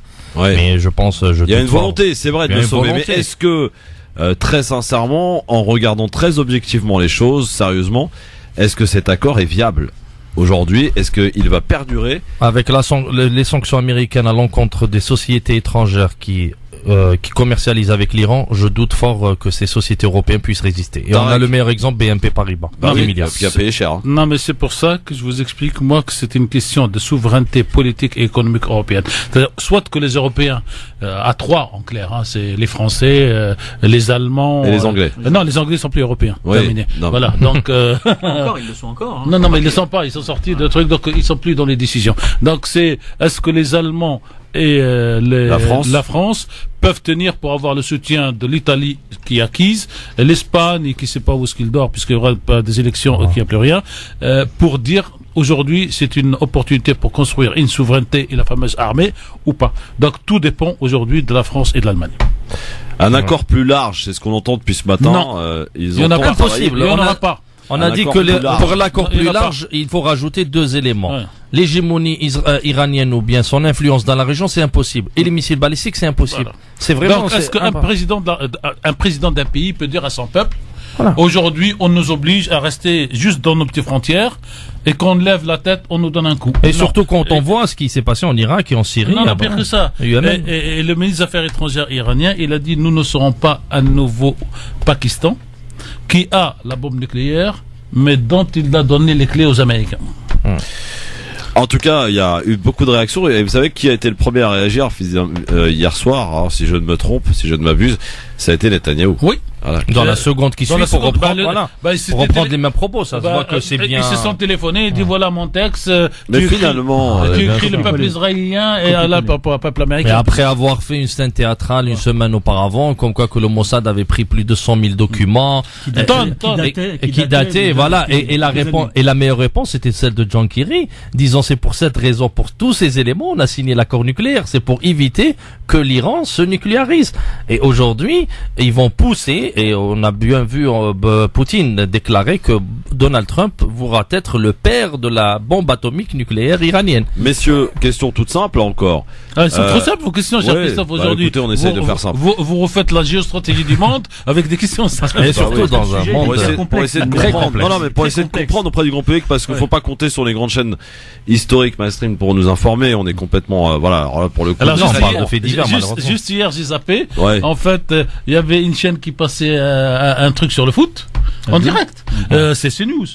Ah oui, oui, le programme, oui, bon, oui, non, mais Ils ont donc, respecté, non, mais- ils ont respecté. Mais BFM, elle a couvert. oui, non, mais elle a coupé. Il y a l'autre, Elsie, qui en général suit un peu le mouvement. Ben, elle coupe au milieu parce qu'il y a la page pub qui arrive, comme si on pouvait pas décaler dans ces trucs comme ça. Et il y avait 24, France 24. Donc hier, aujourd'hui, je le dis de plus en plus, c'est vraiment pas de la propagande. Il y a une chaîne de télévision ou deux qui commencent à faire le boulot. C'est France 24, mais c'est parce qu'elle est à destination d'étrangers. Ouais. Donc elle peut pas se permettre de faire ce qu'elle fait. Et puis France Info, la chaîne qui fait Même LCI de temps en temps. D'ailleurs, Oui, non, entre mais c'est- parenthèses, il y avait la pub. France Info TV qui va changer de canal, apparemment. France Info. Oui, qui Ah. va passer et remplacer France 24 sur le canal 14. Très intéressant. Il n'y a ça. pas 14. C'est pas Si. France 24. Oui, Non, dans l'autre. pas France 24, pardon. 4. France 4. Ah bah ça c'était ma proposition à la présidence. Eh de France ben, 2. ça circule, cher Ah Tarek. bah, ça je l'avais proposé moi l'année dernière et j'avais dit d'ailleurs qu'il serait normal que les chaînes de l'État, comme ils l'ont fait là, maintenant France 2 et tout ça, soit la première chaîne d'info, puisque on intervient justement en changeant. Tiens, ça vient d'extérieur. Ok, je m'excuse pour une seconde encore, mais bon, je suis heureux de cette nouvelle circuit. Alors, question toute simple, encore une fois. On le sait, il y a une petite divergence d'ailleurs entre toi et Tarek, Sofiane, finalement, sur les scénarios. On le sait, à chaque fois qu'un politique, et à l'image de Netanyahou, a des gros problèmes au sein même de son État en Israël, il a beaucoup de problèmes, des affaires de corruption, etc. Et aussi pour Trump, hein, il a des problèmes internes. Comment, eh bien, j'allais dire, t'empêcher d'avoir des problèmes davantage et que le peuple commence à grogner, c'est d'avoir sa petite guerre pour occuper le peuple. Tout à fait. C'est pour ça que le scénario finalement d'une guerre pour Israël, ça les arrangerait quelque part, ou ça arrangerait plutôt les affaires de Netanyahou, non? Ah, bien sûr, que de Netanyahu et de Donald Trump en même temps. Mais moi, parler d'une guerre par proxy, que ça soit par le Hezbollah, aujourd'hui le Hezbollah, au sein du Liban, il peut pas s'aventurer à une guerre comme ça avec Israël. Au niveau de l'opinion publique libanaise, il faut faire accepter cette guerre. S'il y a une agression israélienne vis-à-vis du Liban, oui, il faut le justifier. Mais pour obéir aux ordres iraniens, moi je suis pas dans la même analyse que Tarek, disant qu'ils peuvent obéir au guide de la révolution iranienne. Cette fois-ci, les Iraniens, c'est des soldats iraniens qui sont tués, c'est des généraux qui sont tués en Syrie. Ils sont dans l'obligation de répliquer, et Israël, elle le sait. C'est pour ça qu'ils sont en train d'envoyer des missiles à chaque fois pour pousser l'Iran à répliquer et dire c'est bon, on arrête, on fait une intermédiaire et on règle le problème. Sauf que l'Iran ne veut pas répondre tout de suite. Elle va répondre sur le long terme, sur le moyen terme, bien sûr en armant des milices, etc. Mais elle va répliquer, et Israël, elle le sait. Et parmi des réponses iraniennes à Israël, c'est de ne pas répondre de suite. Et elle essaye de répondre sur le moyen terme. D'ailleurs, l'Iran avait dit, je crois, Sofiane, si je ne m'abuse, que l'Iran se réservait le droit de réagir au moment où elle le choisira. Voilà, tout à fait. Il y a un agenda israélien qu'elle veut l'imposer, surtout avant le transfert. Et pas n'oublier que l'Iran aujourd'hui s'oppose à cette fameuse tractation, le grand deal, à savoir Jérusalem comme capitale de l'État d'Israël, à savoir d'en finir avec la cause palestinienne, chose à laquelle a signé déjà les Saoudiens, les Émiratis, les Égyptiens, les Jordaniens. Il n'y a qu'un seul pays aujourd'hui en vérité qui dit non à ce grand deal, c'est les Iraniens. Et ça, c'est une menace que essaye de faire Benjamin Netanyahu à l'aide de Trump, de les menacer, y compris de changer leur régime. Et aujourd'hui, les Iraniens ne répondent pas, mais ils répondent d'une manière plus stratégique. Bon, allez, dans un instant, on va passer à une partie plus interactive avec les questions des auditeurs et auditrices qui peut-être veulent, en écoutant, avoir davantage d'explications, d'informations. En tout cas, c'est intéressant de voir qu'il y a une petite divergence entre vous deux, Tarek et Sofiane. Laquelle? Sur, attendez, sur les scénarios. Sofiane nous dit clairement que la guerre, elle est plus que probable, qu'elle est même envisageable. Il explique pourquoi. Tarek, vous êtes beaucoup plus mesuré. Enfin, non, vous mais dites parce que non. que moi, je commence par deviner qu'est-ce que c'est qu'une guerre. Non, mais bon, on sait tous ce que c'est qu'une guerre, visiblement. Lancer des missiles sur un pays à partir de 5000 km, c'est pas une guerre. C'est pas ce qui va se passer, de toute façon. Pour moi, ça va s'arrêter, il n'y a que ça qui se passera. Parce que si vous voulez, la guerre, elle va avoir lieu sur quel territoire? Une guerre, pour moi. Ça va démarrer en Syrie, peut-être. Non, mais une guerre physique, il faut qu'il y ait une guerre entre deux armées qui se battent. Aujourd'hui, il y a des soldats iraniens en Syrie. Voilà, il y a des soldats iraniens qui sont tués. D'accord. Non, mais, ça est-ce que l'Iran va rester sans réplique? Non, mais c'est pas ça. Est-ce que, donc, l'armée israélienne va rentrer en Syrie pour combattre ses soldats? Ou est-ce que c'est les Iraniens qui vont rentrer en Palestine ou qui peuvent pas faire le combat? Moi, je vous dis, il y aura ni l'un ni l'autre. Il y aura beaucoup d'escarmouches, il y aura beaucoup de missiles, il y aura tout ce que vous voulez, mais il n'y aura pas de guerre physique sur le territoire, parce qu'une guerre physique ne peut pas être gagnée par les Israéliens et par les Américains sur le territoire, parce que vous allez avoir un double soulèvement à l'intérieur. Et je pense moi, comme dit Hassan Nasrallah, par exemple, c'est al-Hurub, c'est la mère de toutes les guerres. Aujourd'hui, dans cette région du monde, pub, messieurs. Je suis désolé, on est un peu comme LCI aussi, on a nos impératifs, pub. Et dans un instant, les auditeurs qui rentrent, c'est bon. On fait comme CNews. On coupe la belle discussion pour passer la pub. C'est normal. Bah oui, non, mais ça s'appelle le teasing. D'ailleurs, auditrices, auditeurs, vous voulez un petit peu, profiter de la présence de Tarek Mami, Nadir Kaya et de Sofiane Nagdari aujourd'hui pour poser des questions. Eh bien, n'hésitez pas. 01 40 33 9000, on les prend et on accepte toutes les questions, évidemment, parce qu'on a besoin de comprendre tous ensemble avec vous et en direct sur France Magazine. LGF, le grand forum, on est là, messieurs, dames. Ravi de vous retrouver pour ce vendredi avec Tarek Mami, avec Sofiane Nagdari et Nadir Kaya qui sont avec nous aujourd'hui en ce mercredi, qui est peut-être d'ailleurs le dernier mercredi avant le mois béni sacré du Ramadan qui approche à grands pas, parce que normalement c'est ça sera au bon vouloir de la mosquée de Paris et du CFCM mardi soir aura lieu donc cette fameuse nuit du doute, où le doute pour certains n'existe. Alors on a changé le nom, cher Christophe. Ah bon, ça s'appelle comment? La nuit de l'annonce. Ah, ils ont fait fort, les mecs, hein. Bravo. C'est angélique. Ah ouais, ça donne envie, hein. C'est limite un titre d'un nouveau film. D'ailleurs, on salue le Festival de Cannes qui a commencé là. Entre eux, ils ont dit non, c'est pas le doute, c'est on annonce. C'est-à-dire qu'on sait plus ou moins, mais on annonce. Donc ça devient. C'est plus solennel. Oui. Voilà. Bon, alors, on reprend évidemment cette édition spéciale avec les auditeurs et auditrices aussi qui écoutent, qui sont attentifs et qui ont envie de poser des questions, de donner leur avis, bien sûr, puisque jamais dans cette émission c'est permis. Ma question toute simple, où se situe, quel est le pays au Moyen-Orient où il y a une communauté juive la plus importante après Israël? 35 000 en Iran. En Iran, c'est 35 000 où tu as un député de confession juive au Parlement iranien. C'est bon, merci beaucoup. C'est pas en Arabie Saoudite et c'est pas... Ah oui, non. L'Arabie Saoudite est interdite, officiellement en tout cas par la théologie wahhabite, à tout non-musulman, et je rajouterais même pratiquant. Ouais. Oui. Alors qu'on sait qui s'occupe de la sécurité des pèlerins. Ouais. Voilà. Bon, deux docteurs est avec nous. Le docteur a envie de parler, le docteur a envie de donner son avis. Bonsoir, cher docteur. Oui, bonsoir mes amis. Voilà, donc heureux de pouvoir depuis tout à l'heure vous joindre. J'étais occupé, mais c'est très pertinent.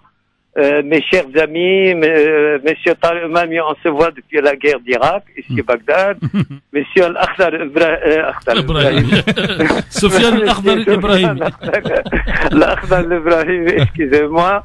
Et Monsieur Christophe, le grand chef. Voilà. Nadir Kaya aussi, hein.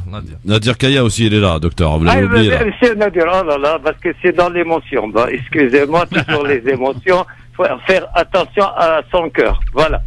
Alors. Donc, revenons à la guerre. Voilà, on va se résumer. La guerre aura lieu. Donc, je vais couper la poire en deux. Elle est déjà, vous l'avez dit, Monsieur Tariq Mami.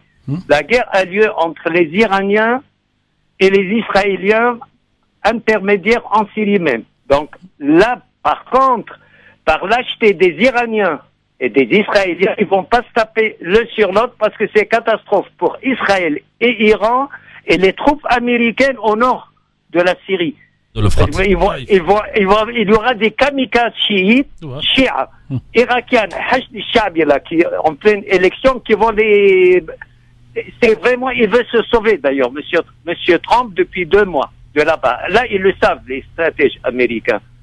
Donc ça, là, c'est vrai, à 30 km, pas 50 km, alors, le cinéma qu'ils ont fait, l'OTAN, les Occidentaux, un échec total quand ils ont bombardé la Syrie il y a 1 mois, parce que Poutine et Monsieur notre président, Monsieur Macron.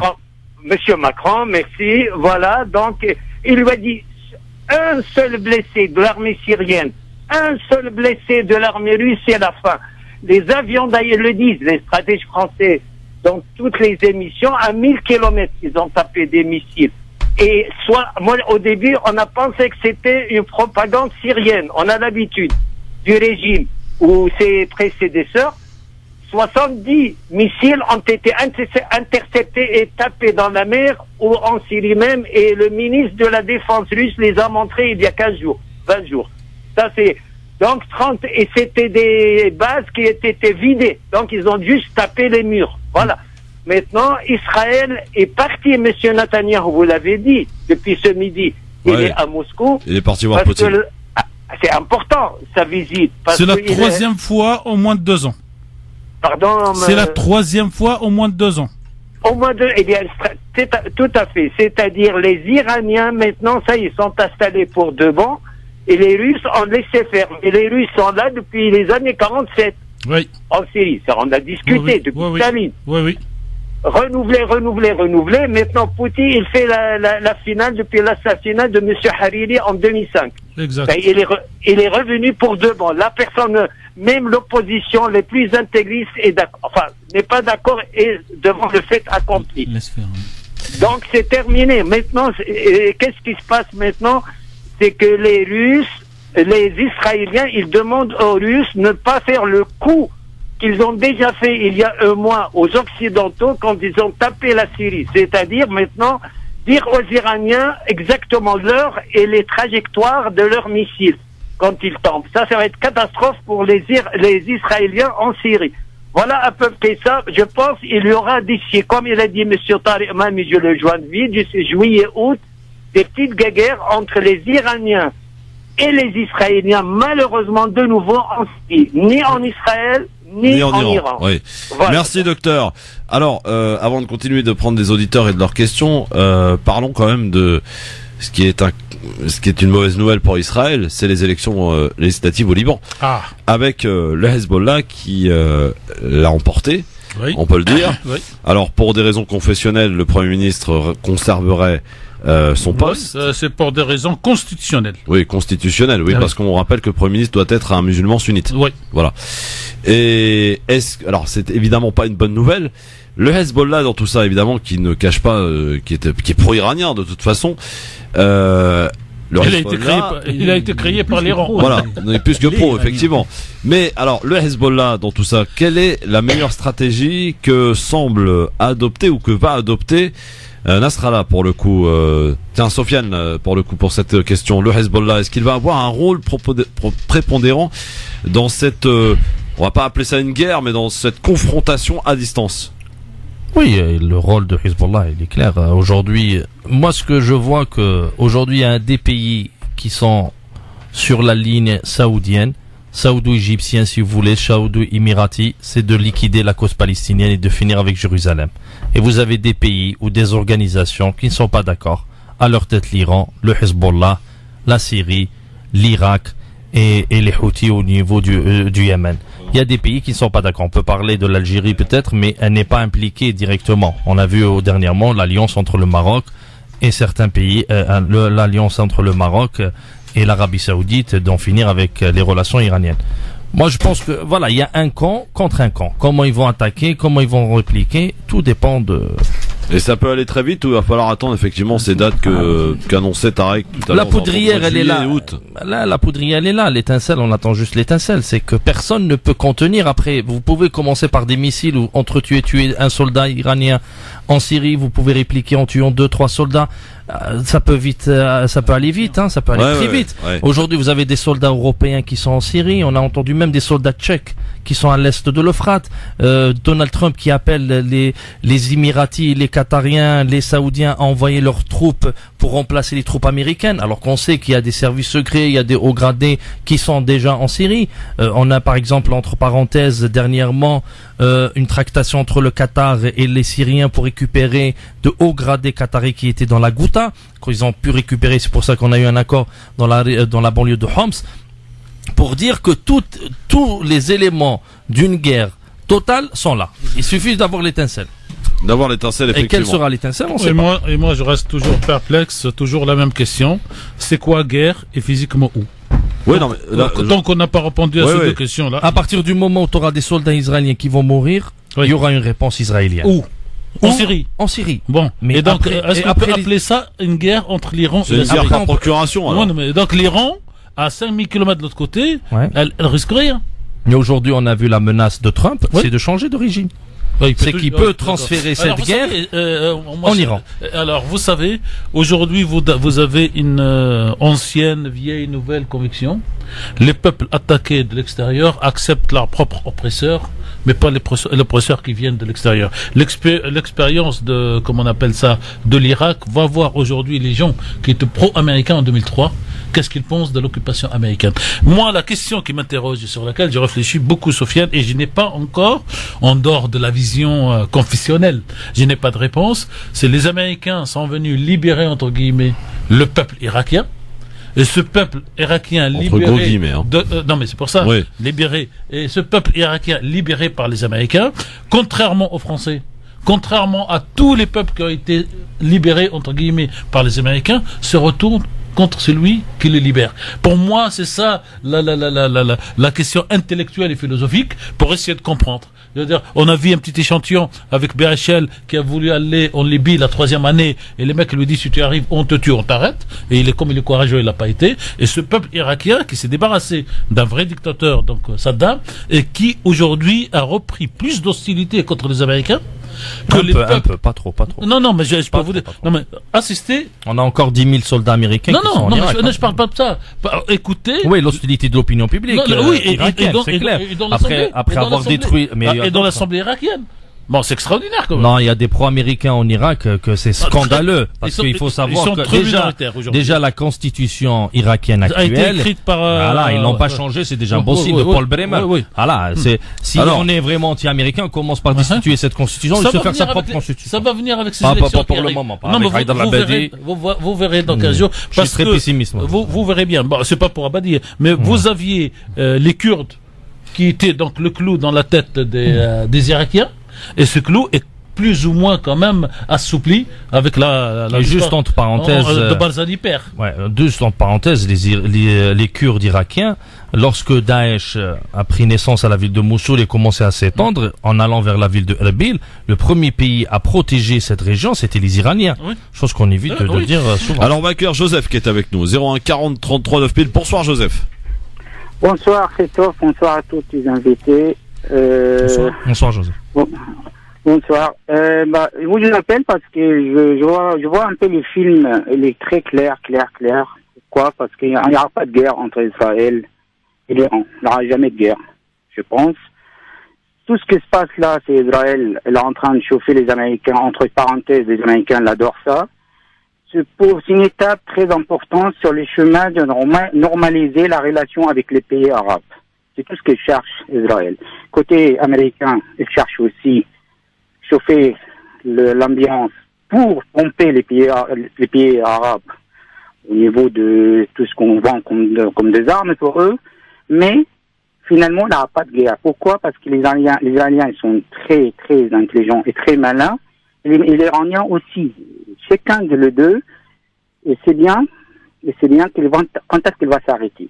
Mais les victimes de tout ça, c'est les pays arabes. Entre parenthèses, les Américains et les Iraniens, ils prennent les pays arabes pour des cons, et les Arabes, ils adorent ça. Joseph, une petite question, Joseph. Oui. Joseph, est-ce que vous pensez que les Iraniens arriveront à installer des bases ou bien de créer une résistance pour libérer le Golan avec l'armée syrienne ou pas? En Syrie?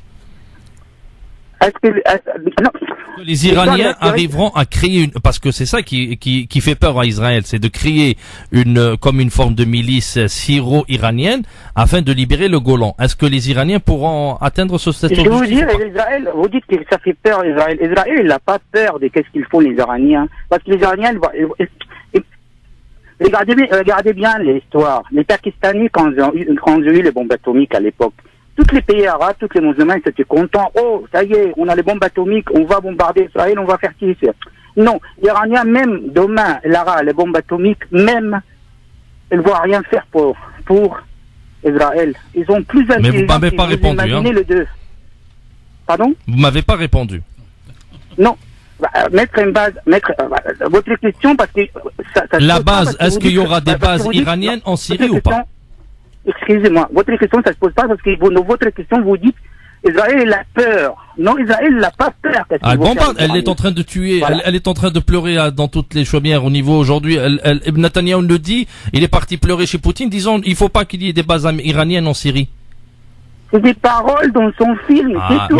Mais il tue en même temps des soldats iraniens, hein, il bombarde. Ou bien c'est juste un spectacle qu'on est en train de voir à la télé. Bah d'après Joseph, c'est juste un spectacle. Il y a des soldats iraniens qui sont tués. Attends, rappelle-toi Christophe, quand je t'ai dit, par exemple, quand je t'ai dit, Erdogan ne va rien faire pour l'histoire des côtes, Jérusalem, placer l'ambassade. Voilà. Je t'ai dit ça sur ton antenne, et tu n'es pratiquement pas d'accord. Aujourd'hui, je t'ai dit, sur ton antenne, il n'y aura pas de guerre. C'est aux enchères, là, on est aux enchères pour que les Américains, les Iraniens gagnent à la fin des étapes dans leur chemin, dans leur planning. Merci Joseph, merci. 01 40 33 9000. Alors ce qui est intéressant dans la réflexion de Joseph, c'est qu'il dit que finalement les grands perdants de tout ça, c'est quand même les pays arabes. Et les Palestiniens. Alors j'ai envie de poser... Il a parlé 7000 milliards, hein. Donald Trump, il a dit 7000 milliards. J'ai envie de poser une question toute bête. Mais finalement, est-ce que si il y a confrontation, guerre entre Israël et l'Iran, ça ne va pas un peu reposer les Palestiniens, non? Non, mais les Palestiniens... Non, mais je vous pose la question vraiment comme je la pense. Il n'y aura pas de guerre dans le sens classique du terme entre les Iraniens et les Israéliens. Il y aura tout ce que vous voulez. Il y aura même des assassinats de beaucoup d'ingénieurs, encore plus iraniens, partout dans le monde. Il y aura des assassinats. Confrontation. Il y aura assassinats, mais il n'y aura pas de guerre. Ouais. La deuxième chose, les Palestiniens aujourd'hui, moi j'ai des amis palestiniens, j'ai été plusieurs fois, et là je suis en contact avec plein de gens, et ils me disent, on ne comprend pas l'envie de résistance des gosses qui ont aujourd'hui 10 ans, c'est-à-dire qu'ils n'ont jamais rien connu de l'histoire de cette Palestinienne, et surtout qu'ils sont nés après le pseudo-accord d'Oslo, c'est-à-dire la constitution de l'autorité palestinienne. Et ils disent, avec des gens, et même l'armée israélienne, il y a beaucoup d'études, j'en ai lu une ou deux, ils disent, on ne comprend pas, on a réussi à faire fuir les Palestiniens de 48, à faire peur aux Palestiniens de 67, de 73, de Arafat, mais ces gosses qui nous, et c'est pour ça qu'ils tuent les enfants aujourd'hui, parce que les enfants... Les terroristes. Mais parce qu'aujourd'hui, ces gosses sont la vraie bombe à l'intérieur d'Israël, qu'ils soient d'ailleurs palestiniens de Gaza ou de Ramallah, surtout de Gaza, que ce soit des Arabes palestiniens avec la nationalité. D'où le vote de la dernière loi israélienne de discrimination raciste pour faire passer la langue arabe en deuxième position en Israël, alors que jusque-là, il y avait deux langues officielles, la langue hébreu et la langue arabe. Et ça, vos journalistes de XXX Radio Télé françaises et journaux ne vous expliqueront jamais que la discrimination, c'est aussi commencer à enlever une langue. Alors que de l'autre côté, au Maroc, avec toute la misère du monde, le roi a fini par admettre qu'il faut la deuxième langue amazigh, ne serait-ce que d'une manière symbolique sur des immeubles. L'Algérie aussi, d'ailleurs. Non, mais c'est pas la même chose. Hein. En Algérie, c'est vraiment symbolique de chez symbolique. Oui. Au Maroc, vous avez aujourd'hui toutes les institutions officielles de l'État à 3 langues, français, amazigh et arabe, et on apprend des rudiments de la langue amazigh à tous les enfants marocains, qu'ils soient arabes ou pas arabes, comme on apprend donc la langue arabe aux Amazirs. Donc, si vous voulez, à un moment où un pays qui a compris comment préserver son avenir, parce que je pense que le roi du Maroc pense, lui, aux 5 siècles qui viennent, et son 15e petit-fils, il faut qu'il reste roi, alors que de l'autre côté, Israël est aujourd'hui dans une mentalité de ghetto et d'enfermement sur elle-même de plus en plus, et l'éclatement et les difficultés viendront de ça. Oui, Sofiane, un petit mot avant d'accueillir Non, mais moi je vois que l'Israël, elle est sur la bonne ligne pour elle, hein, pour ses intérêts. Il y a des pays arabes qui appellent à en finir avec la cause palestinienne, qui acceptent Jérusalem comme capitale d'Israël. Non, mais je répondais sur la question. Moi, Israël, elle n'est pas ghettoisée. Moi, j'ai vu dernièrement, il y avait même un tournoi pour le vélo de cyclisme, voilà. Oui, le Tour d'Italie qui a commencé. Voilà, où vous avez extraordinaire. Voilà, les Émiratis, les Bahrainis. Vous avez un BS qui dit aux Palestiniens, vous acceptez ce dit, sinon vous fermez votre gueule. Vous avez l'accord entre l'Égypte et Israël, de Sadat. Vous avez la Jordanie. Vous avez les pays arabes qui sont en train de normaliser au grand jour. Voilà, moi je pense pas qu'elle s'est ghettoise. Vous verrez, cher Sofiane, parce que moi je suis du côté. Mais parce que Tarek, juste le verre à moitié plein et vous. Non, moi je vois parce que à moitié vide ou le contraire. Mais pourquoi? Parce qu'il y a un camp qui résiste. Ce camp, c'est la Syrie, c'est l'Iran, c'est le Hezbollah. S'il n'y avait pas ce camp, et on est en train de le détruire. Et ce Palestinien de l'intérieur. Bien sûr. Donc, il va falloir en même temps des Palestiniens de l'intérieur qui ont trahi la cause palestinienne, en commençant par Abbas ou par certains membres du Hamas. Il faut pas le nier. Oui. Alors, Mouloud est avec nous. Mouloud, bonsoir. Oui, bonsoir Christophe, bonsoir à monsieur... Bon, dites bonsoir à tous, ça ira plus vite. Bonsoir à tout le monde. Voilà. Bonsoir Mouloud. Bonsoir Mouloud. Ouais, que j'aime bien. Moi je voulais intervenir parce que je sais pas si vous avez regardé hier soir France 24. Moi j'ai regardé. Est-ce que tu as vu l'intervention de l'ex-ambassadeur d'Israël à l'UE? Non, j'ai regardé le discours de Trump et après j'ai... oui, non, mais c'était intéressant. Moi, je suis tombé de ma chaise parce que... c'est lui qui était en France? Excusez-moi, c'est l'ancien ambassadeur d'Israël en France? Non, d'Israël à l'Union Européenne, à l'UE. D'accord, non, celui-là je connais pas. Je connais par contre l'opinion de l'ancien ambassadeur d'Israël en France. Oui. C'était, je m'en souviens plus. Alors Mouloud, qu'est-ce qu'il a dit alors? Il a réagi à la décision de Trump. Il trouvait ça, pour lui, c'était scandaleux, inadmissible une telle réaction. Il était contre. Ça m'a surpris de sa part d'ailleurs. Et il a dit, comme vous disiez dans votre émission, que pour Netanyahou comme pour Monsieur Trump, c'était une question de politique intérieure, vu que l'un et l'autre sont empêtrés. Et il est même allé jusqu'à dire que d'après lui, que Monsieur Netanyahou finirait peut-être avant la fin de l'année en prison. Ouais. Ah, ça, il faut pas oublier, c'est un élément important. Aussi, Christophe, qui est intéressant, il a l'air au courant. Il a dit à un moment donné que Netanyahou avait pris la décision d'attaquer à plusieurs reprises, bombarder l'Iran, et que l'état-major israélien n'est pas du tout, mais alors pas du tout d'accord. Je sais pas ce que vous en pensez. Merci. Oui, mais il faut savoir que l'alliance de Netanyahou, le gouvernement de Netanyahou, avec l'extrême droite, qui a une vision complètement messianique de la question. Vous avez des Naftali Bennett qui appellent à raser complètement et en finir avec les Palestiniens. Vous avez des discours de haine de Avigdor Lieberman, qui est le ministre de la Défense.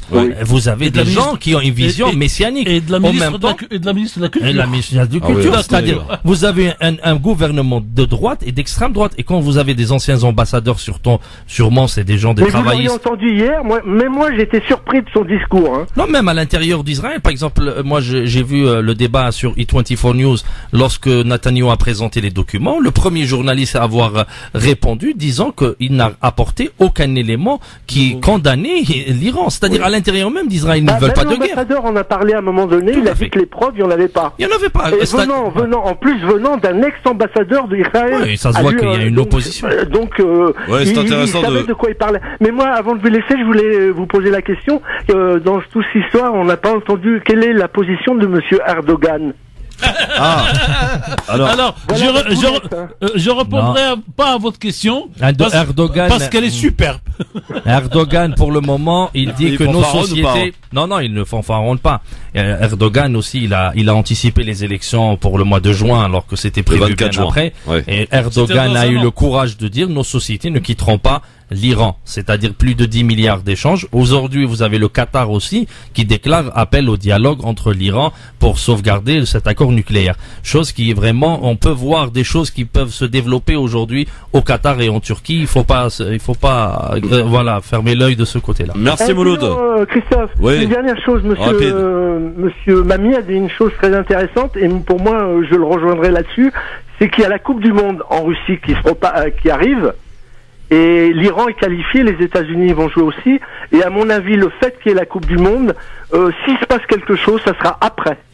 Voilà. Merci Mouloud. Il y a des milliards qui sont... Ah oui, des milliards. Est-ce qu'on peut remettre en cause Touche pas au Grisby. Hein. Est-ce qu'on peut remettre en cause la Coupe du Monde au Qatar en 2022, messieurs?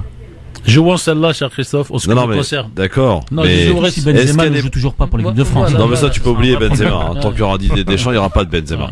Et puis Benzema. En fait, on n'en parle pas. 13 juin. On ne parle pas du procès qui doit avoir cette semaine, en gros, en tout cas avant la Coupe du Monde, entre Deschamps et comment s'appelle le grand joueur ah, mais comment il s'appelle, Cantona. Parce que vous savez qu'il y a un procès. Ah oui. Ouais. Bah, il va arriver juste avant la Coupe du Monde. Hein. Ouais, pour les propos qu'a tenu Cantona. Oui, c'est sur Benzema. Ouais. Dans un instant, et pour finir, un bon petit Libertad et puis un petit mot. Un petit mot sur juste les élections tunisiennes, mais je reviendrai vendredi. Mais un mot. Sur le taux de participation? Non. C'est Bah, qui a gagné 99,9. Qui a gagné, c'est les 33% listes indépendantes ou participants. c'est Narda? Ah ouais, c'est très Voilà. fort. Qui a gagné? Les listes indépendantes ou Ils disent que Narda? Narda, hein. Moi, je vous dis que c'est la société civile, c'est les listes indépendantes qui ont gagné. Ah bah c'est très bien. En termes de chiffres, 28%. Mais personne n'a gagné, Tarek, avec un taux de participation mais si c'est pas grave. faible. Non, mais vous savez ce que c'est que gagner, cher Christophe, dans ces élections comme ça? C'est-à-dire qu'il n'y aura pas d'accord au niveau des municipalités pour les petites magouilles qui se passent aujourd'hui à l'Assemblée nationale entre Nida Tounes et Narda pour magouiller ensemble. Bon, Il y aura toujours. on y revient dans un instant. Oui, Pub, voilà. si vous le voulez bien, sur France Maghreb 2. À tout de suite. France Maghreb 2, France Maghreb 2. NGF, le grand forum, Tarek Mami et Nadir Kaya et Sofiane Lagdari sont là, évidemment, messieurs. Alors, votre petit mot sur la Tunisie, On va cher prendre Tarek. Libertad après, mais en deux mots. Ouais. Aujourd'hui, c'est la société civile tunisienne qui a gagné, malgré le petit taux de participation de 37, puisque vous avez numériquement aujourd'hui, dans toutes les régions de Tunisie, des indépendants qui vont être donc dans les municipalités, et vous avez plusieurs municipalités, notamment de l'Ariana, très connue à côté de Tunis, où la majorité va être indépendante, et donc les deux partis politiques hégémoniques vont apprendre à travailler avec les citoyens dans cette ville. Deuxième chose, moi ce que je voudrais quand même, on rentrera peut-être vendredi dans le détail, mais prendre les chiffres des électeurs de Nahda. En 2011, 1,5 million. En 2014, à peu près 800 000. Pour la même élection, pour la même petite d'élection. Non, pas pour le même. Ah bah voilà, mais ça, attendez, là c'est faussé. Excusez-moi. Alors, mais vous non. êtes politologue, je vous donne les deux chiffres. Je ne suis Non, mais pas attendez, politologue, Christophe, Tarek, je vais vous donner les deux chiffres. Comparer ce qui est comparable. Les C'est un peu comme en France. Non mais attendons. En fonction des élections, la Non. participation Bon n'est pas alors, la même. législative 2011, Oui. 1,5 million. D'accord. Législative 2014, 400 000. Voilà, là c'est plus parlant si vous voulez, Voilà. si vous permettez. Très bien, on y reviendra si vous le voulez bien. Vendredi, on aura un programme de ouf vendredi. Inch'Allah. Et peut-être une surprise si j'arrive à la concrétiser demain. Donc je vous parlerai, cher Christophe. Oui, ça parce qu'on est en train de me boucler des programmes de ouf là pour vendredi. Attention, on a que 2 heures d'émission. Hein, voilà. Allez, c'est parti. Libertad 0 et 40 33 9000. Bonsoir, qui est là? Ah oui. Bonsoir, c'est Kamel de Paris. Bonsoir Kamel de Paris. Comment allez-vous? Ça va et vous, merci, c'est gentil. Qu'est-ce qui se passe, cher Kamel? Je suis vraiment mais complètement énervé, exaspéré. On vous écoute. En fait, j'ai plusieurs questionnements, mais bon, je vais en parler rapidement. Je vais essayer d'en parler rapidement. J'aimerais bien savoir comment ça se fait que dans le monde entier, personne ne peut faire taire, excusez-moi pour le terme, la gueule aux États-Unis, en fait. Comment ça se fait qu'une seule personne puisse décider du sort du monde entier? Il suffit que Trump décide quelque chose et c'est cette chose-là qui sera exécutée et c'est cette chose-là qui aura des conséquences forcément au monde entier, dans le monde entier, et personne ne C'est un pourra peu ce qu'a dit Bruno Le Maire ce matin en disant c'est absolument scandaleux que les États-Unis soient les patrons de l'économie mondiale. C'est ce qu'a dit Bruno Le Maire ce matin. Merci beaucoup, cher Kamel. Pardon. Allez-y, je répondrai après. Allez-y. J'aimerais bien aussi savoir quand est-ce que les Arabes comprendront que l'ennemi c'est pas l'Iran et l'ennemi c'est pas Hezbollah, l'ennemi c'est Israël, les États-Unis et l'Arabie Saoudite. Ce sont eux qui foutent le bordel dans le monde entier. Kamel, il y a 40% qui ont voté sur la question aujourd'hui sur Twitter, 40% ou bien 50% qui sont pour Israël. Ça, c'est une question qu'il faudra qu'un jour on en débatte vraiment sérieusement. Okay. 50% qui sont pour Israël contre l'Iran. Ils sont arrivés vraiment. Il y a une propagande wahhabite qui a vraiment changé d'ennemi de la région de Israël vers le wahhabi, vers les chiites, et ça c'était depuis 20 ans. Alors que moi personnellement, je viens d'Algérie, je connaissais même pas ce que c'était chiite. Je vous jure, jusqu'en 2003, lors de l'invasion de l'Irak, où je commençais à m'intéresser sur cette question. Merci Kamel. Alors pour le reste, juste, on lit en général ce qu'on appelle l'histoire des empires, et que l'empire dominant, c'est le chef de l'empire qui fait subir à toute l'humanité sa force. Comme je veux. Lisez un petit livre sur Rangis Khan qui est rentré en Irak et qui l'a détruit en 1080, et vous comprendrez peut-être il y a des choses importantes. Très bien, merci beaucoup Sofiane Akdari, à très vite, bon Ramadan à toi. Bon Ramadan, on va te revoir quand même, hein. Ramadan, avec plaisir. Ouais, avec plaisir. Oui, on fera les programmes à 23h, comme ça il aura mangé, et pour ceux qui fument, ils auront fumé, voilà. Et c'est parti pour un tour. Mais moi je suis vraiment très inquiet pour l'avenir du monde. Nadir Kaya qui est resté un petit peu silencieux aujourd'hui. C'est parfois intéressant d'être silencieux, surtout quand on a affaire à des gens qui sont intéressés du fait géopolitique. Oui. Tarek Mami à vendredi. Inch'Allah. Bonne soirée à tous à l'écoute de votre radio France Maghreb 2, bien entendu, c'est ici que ça se passe. Faudrait qu'un jour on parle de cette Mes salutations, Christophe, à tous ces petits-enfants de Marseille qui sont venus au salon pour exiger de participer à la radio. C'est entre 8 et 12 ans. Ah oui. Ah oui, énormément. Je suis surpris. Merci beaucoup. Bonne soirée à l'écoute de France Maghreb 2, évidemment. Marseille, vous y étiez le week-end. Vous avez beaucoup voyagé, dites donc. Là, il faut que je m'installe à Paris, là. Oui. Il faut que je me réinstalle. Ouais, ça serait bien, oui. Effectivement. Il fait bon en plus en ce moment.